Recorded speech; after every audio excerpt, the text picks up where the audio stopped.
வணக்கம். இது நியூஸ் ஃபர்ஸ்டின் மதிய நேர பிரதான செய்தி. உங்களோடு இணைந்து கொள்ளும் நான் டில்ஷாட் தேவதாசன். முதலில் தலைப்புச் செய்திகள். இன்றும் இடியுடன் கூடிய மழை, காற்றின் வேகத்தில் மாற்றம், விழிப்புடன் இருக்குமாறு வளிமண்டலவியல் திணைக்களம் எச்சரிக்கை. இலங்கை மனித உரிமைக்கான தொடர்பான நிலைப்பாட்டில் மாற்றமில்லை, அமெரிக்கா தெரிவிப்பு. ஜனாதிபதி ரோம் விஜயம். ஹாங்காங்கில் ஜனநாயக சார்பு ஆர்வலர்களின் போராட்டங்களுக்கு பிலிப்பீன்ஸ் ஆதரவு. இனி விரிவான செய்திகள். கொழும்பிலிருந்து காலியூடாக மாத்திரை வரையிலான கடற்பகுதியில் காற்று மணித்தியாலத்திற்கு 80 கிலோமீட்டருக்கு அதிகமாக வீசக்கூடும் என வளிமண்டலவியல் திணைக்களம் எதிர்ப்பு கூறியுள்ளது.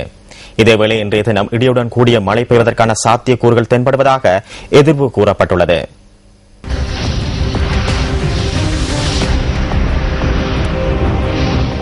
இதேவேளை மாத்தளையில் இன்று காலை தொடக்கம் பெய்து வரும் கடும் மழை காரணமாக மாத்தளை ஹக்மன வீதி நீரில் மூழ்கியுள்ளதாக எமது பிராந்திய செய்தியாளர் தெரிவித்தார். இதனால் போக்குவரத்து தடைப்பட்டுள்ளதாகவும் தெரிவிக்கப்படுகின்றது. கும்பர்பிட்டிய, முலடியன மற்றும் ரஞ்சாகோ பிரதேசங்களில் காலை தொடக்கம் தொடர்ந்து மழை பெய்து வருவதாக அவர் மேலும் தெரிவித்தார். அதிக மழை காரணமாக நெல்வளாகங்கையின் நீர்வட்டம் சற்று அதிகரித்துள்ளதாகவும் எமது பிராந்திய செய்தியாளர் தெரிவித்தார். இரத்னபுரி எகலியகொட பிரதேசத்தில் ஏற்பட்ட 2 மண் சரிவு காரணமாக 20 குடும்பங்கள் பாதுகாப்பான இடங்களுக்கு அனுப்பி வைக்கப்பட்டுள்ளன. அந்த பகுதியில் பெய்த கடும் மழை காரணமாக மண் சரிவு ஏற்பட்டதாக தேசிய கட்டட ஆய்வு நிறுவனத்தின் மண் சரிவு அபாயம் மற்றும் முன்னெச்சரிக்கை முகாமைத்துவ பிரிவின் சிரேஷ்ட புவியியல் நிபுணர் காமினி ஜாயதிஸ் தெரிவித்தார். ரத்னபுரி மாவட்டத்திற்கு நேற்றிரவு 7 மணிக்கு விடுக்கப்பட்ட மண் சரிவு அபாய எச்சரிக்கை இன்றிரவு 7 மணி வரை நீடிக்கப்பட்டுள்ளதாக தேசிய கட்டட ஆய்வு நிறுவனம் தெரிவித்துள்ளது. சீரற்ற வானிலை காரணமாக நுவரெலியா மாவட்டத்தின் 28 குடும்பங்களைச் சேர்ந்த 122 பேர் பாதுகாப்பான இடங்களுக்கு அனுப்பி வைக்கப்பட்டுள்ளனர். நுவரெலியா, கொத்மல பகுதிகளில் மண் சரிவு குறித்து அவதானமாக செயற்படுமாறு நுவரெலியா மாவட்ட செயலாளர் டிபிஜி குமாரஸ்ரீ தெரிவித்துள்ளார்.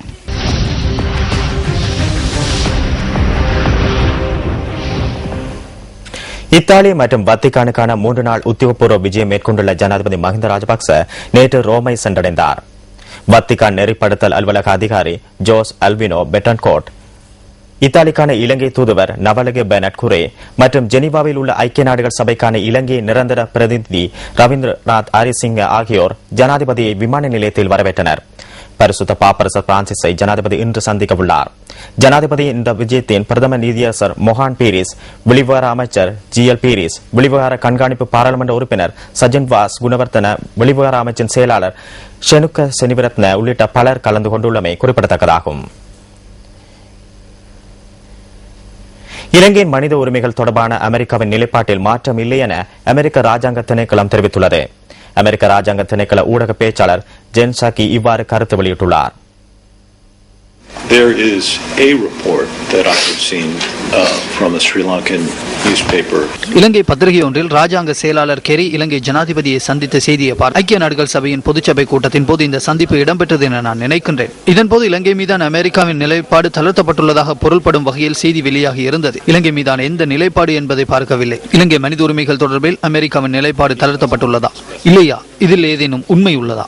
That Secretary Kerry had indicated or suggested a softening in the U.S. position on Sri Lanka. Piece I saw didn't specify what, but I think the inference was that it was absolutely not. I saw the same story. இது முற்றிலும் தவறானது.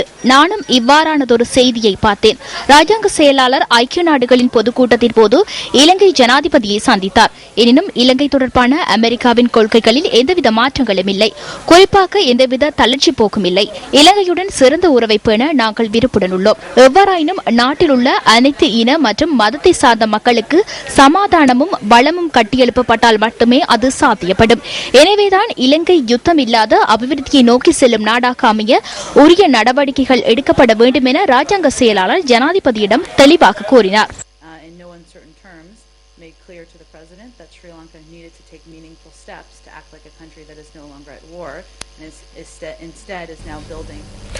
முல்லைத்தீவு நந்திக்கடல் பகுதிகளில் நிலவிய நீண்டகால வறட்சியினால் நீரின் உவர்த்தன்மை அதிகரித்து oxygen அளவு குறைவடைந்துள்ளமையே அப்பகுதியில் பெருமளவு மீன்கள் உயிரிழப்பதற்கு காரணம் என நாரா எனும் தேசிய நீரியல் வள முகாமைத்துவ நிறுவனம் தெரிவித்துள்ளது.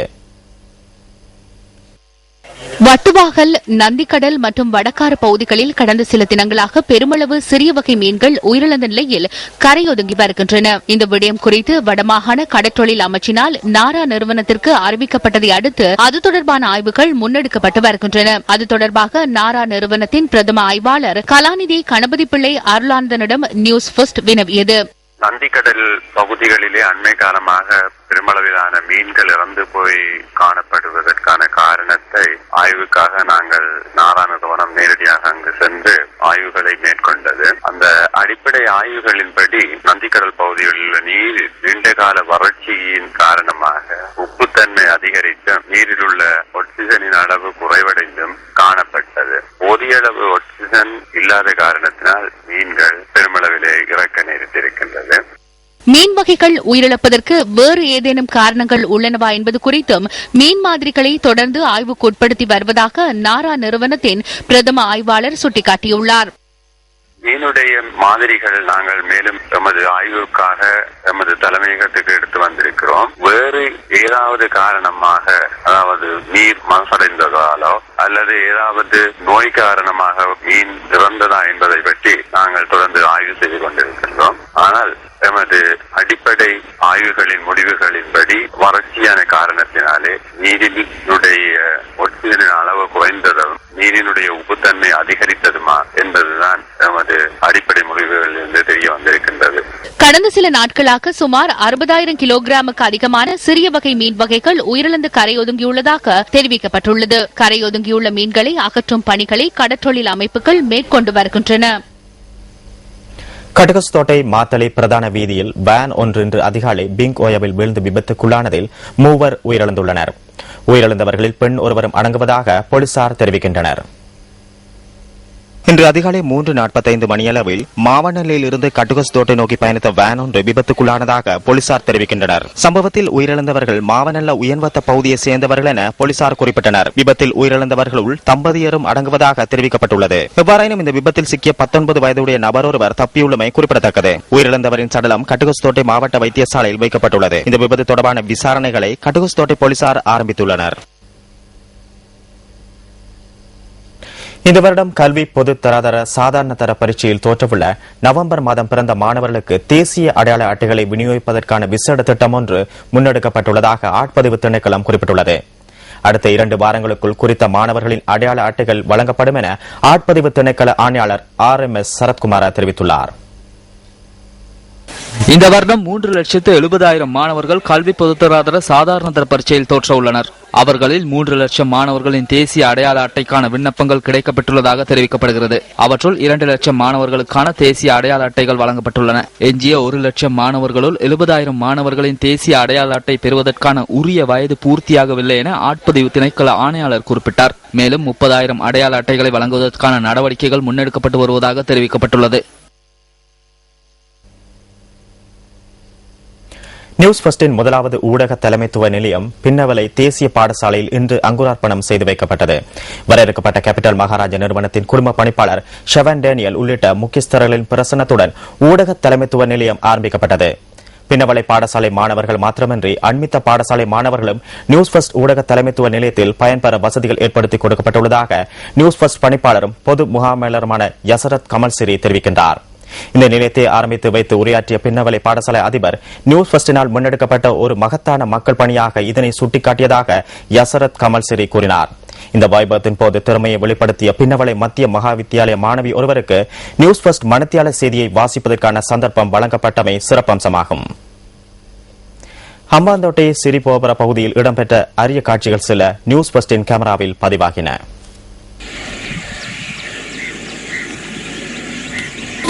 ஹம்பாந்தோட்டை மாநகர சபைக்குட்பட்ட சிறிபோபுர பகுதியில் அழிந்து திரிந்த யானை கூட்டத்தின் காட்சி எமது பிராந்திய செய்தியாளரின் கேமராவில் பதிவாகியது.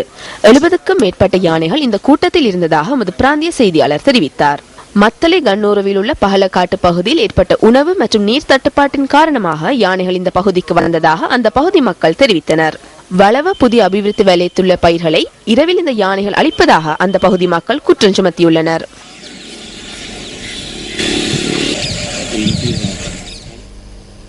புத்தளம் மாவட்டத்தில் நிலவிய வறட்சி ஓரளவு நீங்கிய நிலையில் தற்போது வேளாண்மை செய்கை மேற்கொள்ளும் நடவடிக்கைகள் விவசாயிகள் ஈடுபட்டு வருகின்றனர். புத்தளம் மாவட்டத்தில் உள்ள 3 வலயங்களில் இம்முறை 18,415 ஹெக்டேயரில் வேளாண்மை செய்கை மேற்கொள்ள உள்ளதாக விவசாய திணைக்களம் தெரிவித்துள்ளது.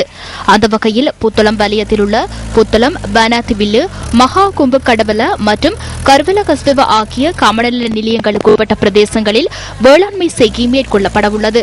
அத்துடன் ஆனமடு வலயத்திற்குட்பட்ட 6 கமநல நிலையங்களுக்கு உட்பட்ட பிரதேசங்களில் மாதம்பை வலயத்தில் உள்ள 7 கமநல நிலையங்களிலும் வேளாண்மை செய்கை மேற்கொள்ளப்பட உள்ளது.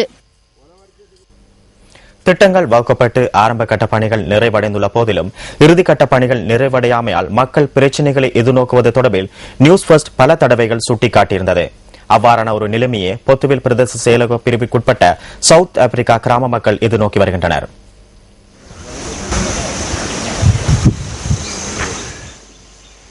சுனாமியால் பாதிக்கப்பட்ட மக்களுக்கென அம்பாறை மாவட்டம் பொத்துவில் பிரதேச செயலக பிரிவில் 2006ஆம் ஆண்டு உருவாக்கப்பட்ட கிராமமே சவுத் ஆப்பிரிக்கா.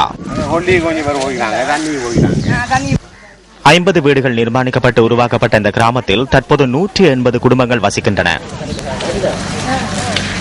பல்வேறு அடிப்படை வசதிகளின்றி நிலைக்கு இந்த மக்கள் முகங்கொடுத்து வருவதுடன் அடிப்படை வாழ்வாதார தேவையான குடிநீரை பெற்றுக் கொள்வதில் அதிக சிரமங்களை இந்த மக்கள் எதிர்நோக்குகின்றனர்.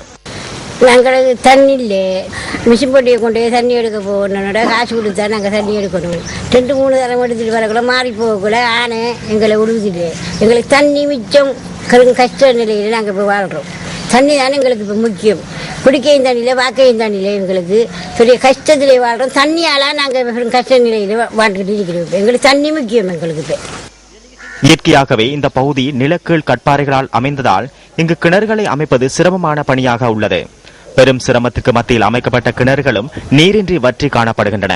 இந்த மக்களின் பிரச்சினை தொடர்பில் நியூஸ் ஃபர்ஸ்ட் முன்னரும் சுட்டிக்காட்டியிருந்த நிலையில் ஜெய்கா திட்டத்தின் கீழ் இந்த கிராமத்திற்கு நீர் வழங்க நடவடிக்கை எடுக்கப்பட்டது. அதன் ஆரம்ப கட்டமாக நீர் வழங்குவதற்கான குழாய் இணைப்புகள் அமைக்கப்பட்டன. இருப்பினும் குழாய் பொருத்துகள் நிர்மாணிக்கப்பட்டு பல மாதங்கள் கடந்துள்ள போதிலும் இதுவரை இந்த கிராமத்திற்கு நீர் பெற்றுக் கொடுக்காமை குறித்து மக்கள் விசனம் தெரிவிக்கின்றனர். எல்லா வேலையும் இங்கே ஒரு இந்த கிராமத்திலிருந்து ஒரு 5 மைல் காங்கால இந்த தண்ணி அங்கே நிற்கிது. ஏன்னு சொன்னால் இந்த தண்ணி இந்த கிராமத்துக்கு வாரதுக்கு ஏற்றம். அதுலேருந்து இங்குள்ள மக்கள் இதுலேருந்து ஒரு 5 மைல் 6 மைல் தூரமாக போகும் தண்ணிக்கு. இதில் சின்ன ஸ்கூலுக்கு போகிற சொல்லி இருக்காங்க. அதே நேரம் இங்கே பேச தண்ணி டாங்கி வருது. ஒரு நாளைக்கு 2-3 டாங்கி வருது. அந்த தண்ணி டாங்கி இந்த மக்களுக்கு காணாது. எங்களுக்கு மிக விரைவில் இந்த தண்ணி டாங்கியை கட்டி இந்த மக்களுக்கு தண்ணி கொடுக்க மாதிரி அவங்க தாண்டம் கொடுக்குறோம். எங்களுக்கு தண்ணி தான் பெரிய கஷ்டம். தண்ணி சாரதாண்டு இதால் கட்டப்படுது. எங்களுக்கு தண்ணி வந்து கொண்டு இல்லை. மக்களின் அடிப்படை தேவையான நீர் வழங்கல் தொடர்பில் அதிக சிரத்தையுடன் செயற்பட வேண்டியது உரிய அதிகாரிகளின் கடமை அல்லவா? இந்த இடம் நிலமட்டத்திலிருந்து உயரமாக இருக்கிற காரணத்தினால நீர் இங்கு வருவதற்கு சிரமமாக இருக்கிறது. அதற்கு பகரமான ஏதாவது வேறொரு இடத்தில் நீர் டேங்கி ஒன்றை அமைத்து அதனூடாக நீர் வழங்க திட்டம் ஒன்றை வகுப்பதாக சொல்லியிருக்கிறார்கள்.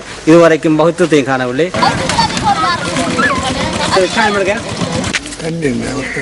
உங்கள் வாழ்க்கை எங்கள் செய்தி.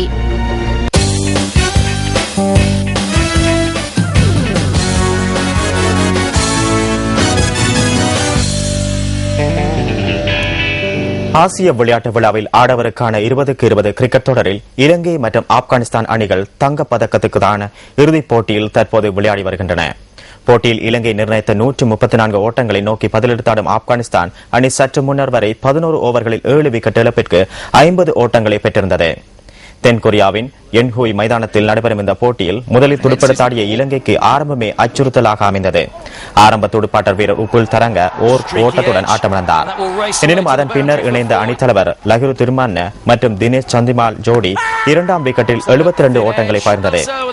தினேஷ் சந்திமால் 33 ஓட்டங்களுடன் ஆட்டமிழந்தார். சிறப்பாக துடுப்படுத்தாடிய லஹிரு திருமன்ன 37 பந்துகளில் 57 ஓட்டங்களை பெற்றார். என்றாலும் அதன் பிறகு களமிறங்கிய வீரர்கள் ஒற்றை இலக்க ஓட்டங்களுடன் ஆட்டமிழக்க இலங்கையின் இன்னிங்ஸ் 19 ஓவர்கள் ஒரு பந்துவீச்சில் 133 ஓட்டங்களுடன் முடிவுக்கு வந்தது. பந்துவீச்சில் முகமது நபி 18 ஓட்டங்களுக்கு 4 விக்கெட்டுகளை வீழ்த்தினார்.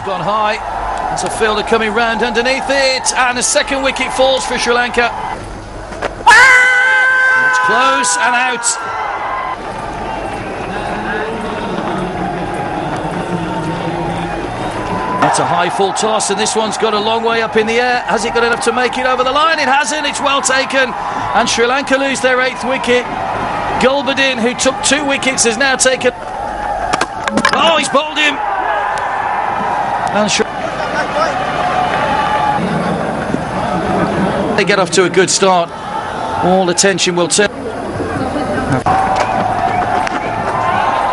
134 ஓட்டங்களை நோக்கி பதிலெடுத்தாடும் ஆப்கானிஸ்தான் சார்பாக ஆரம்ப துடுப்பாட்ட வீரர் நஜிப் தர்காய் அதிரடியாக ஓட்டங்களை குவித்தார். ஆப்கானிஸ்தான் 20 ஓட்டங்களை பெற்ற நிலையில் அடுத்தடுத்து 3 விக்கெட்டுகள் வீழ்த்தப்பட்டன. நஜிப் தர்காய் 17 ஓட்டங்களுடன் ஆட்டமிழந்தார்.